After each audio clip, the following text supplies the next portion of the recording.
guys, welcome back to my channel. This is the start of my brand new series all about Blackpink. I'm originally planning 13 episodes, but if you enjoy it, I can add more because there is a lot to talk about. I want to say I'm a Blink and they are my ultimate group, so this is not to bash or hate on them. I simply want to spread awareness on some issues I have personally noticed being a fan since early 2017. Maybe give some sparks for respect for conversation. Nothing else. I love and support them regardless. I just don't want to pretend everything is okay behind the scenes because it's not. Share your thoughts with me down below in the comments and let's all discuss the first issue I and many others see.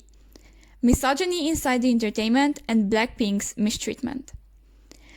So for everybody who may not know yet, Blackpink are currently signed under YG Entertainment, which was established in 1996 by Young Hyun-suk, former CEO that just recently left last year, but many believe he keeps influencing most of what's going on with the artists, including Blackpink. YG is also a part of the big three Korean entertainment companies next to SM and JYP. Some other well-known artists still signed under YG are Big Bang, Winner, iKON, and Somi, but many already left or disbanded, but never individually resigned, best known being 21, Epic High, and Psy. It is not a secret that Han Hyung-suk is a known sexist, which clearly resonates if we look deeper into the ways he treats his groups. I'll talk in present tense since all of these groups were formed by him and he's only recently not a CEO anymore. Let's first look at his personal life, which shows perfectly the way he thinks and acts towards women. He is currently married to Lee Eun-ju. They officially began dating in 2002, when she was around 20 or 21 years old, and he was 32 or 33, but his romantic interest for her started long before that. He said in an interview that he began to like her when he caught a glimpse of her on the TV, giving a house tour. At the time of this, she was in her second year of middle school, which means severely underaged. Only a few years later, in 1997, he met up with, at the time 16 years old, Lee Eun-ju and made her a YG trainee. As I already said earlier, they began dating 5 years later, after the group she was a part of failed. He admitted the reason for that being his lack of effort to promote the group properly in fear of her becoming too popular and therefore his chances of marrying her would be lost. They did get married 9 years later though, after their relationship started due to her pregnancy with their first child. Now that he got her, he is a serial cheater. Everything I've just told you can be seen in his work ethic as well. Most of you know what happened with 21. He debuted them but gave absolutely horrible treatment that eventually led to the group's downfall. He kept calling them ugly repeatedly and didn't give them the slightest possibility of writing their own songs, while all of his boy groups can from the very beginning. G-Dragon writes for Big Bang, Hanbin used to write for iKON, and so on, but not his girl groups. This doesn't only happen in YG. Sexism is unfortunately very common in this industry, but he just takes it to a whole new level. Let's now look at the behavior that's tolerated by him for different groups. For example, iKON playfully acting like they're sexually assaulting girls and nothing happened because of it. Then we come to the very heavy stuff, like recent Burning Sun scandal, involving ex-Big Bang member Seungri. What did YG do about it? Right, nothing. Seungri left the group and the entertainment industry by himself, and YG basically just had to deal with it. Meanwhile, he let Park Bom, the ex-21 member, get completely dragged by Korean public due to her supposed drug scandal, when in reality it was just a medication for her health condition.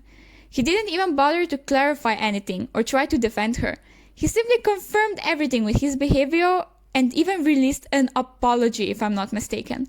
Actual apology, like she fucking did something wrong. Now we finally come to Blackpink. After 21 disbanded, there was a gap to be filled and he debuted a new girl crush group. But this time, he basically promoted them as the pretty version of 21, aka the only thing he actually values in a woman. This is extremely disrespectful towards members of both groups. Although he promoted them this way from the very start, they didn't get better treatment. Actually, they are being extremely mistreated. Same as every other girl group before them, they don't have any creative freedom. They have to take what's thrown at them for YG's producer Teddy, although they showed on multiple occasions that they would love to write and produce music as well. But YG can't handle that and let it happen because in his eyes, women aren't capable of doing anything but being pretty. This leads me into Blackpink's lack of comebacks in music in general. That comes exactly from the reason of him only valuing women's beauty. He isn't even remotely interested into giving them lots of music because he gets enough money from putting them out as models into partnerships with big brands. It gives him more than enough income to be able to maintain his company. By not giving Blackpink more than one comeback per year, he creates hype, and eventually when something is released, the internet breaks. Everybody is watching, streaming, buying the album, and with that supporting his structure. Until Blinks continuously buy Blackpink merchandise and put money into them, he won't change his approach. He doesn't have to. It's clearly working very well money-wise. He's using the money from Blackpink's sales and tour for his own benefits. As it was recently revealed, he spent almost all money from In Your Area World Tour for gambling, which is illegal in Korea, by the way. He is also under investigation for providing businessmen with sex workers. This is exactly the reason why I don't own and will not own any Blackpink merch or albums until something changes. I love these girls with my whole being, but I refuse to put money into the company that's giving them nothing but horrible treatment all along, which we will discuss more in future episodes.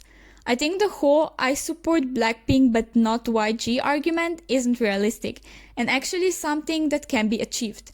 Artists are dependent on their company and they get paid by their company, so that's that.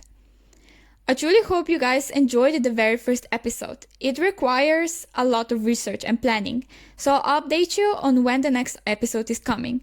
Please subscribe to make sure you don't miss it and follow me on Instagram for more K-pop content and updates on uploads. I'll see you very soon in my next video. Bye!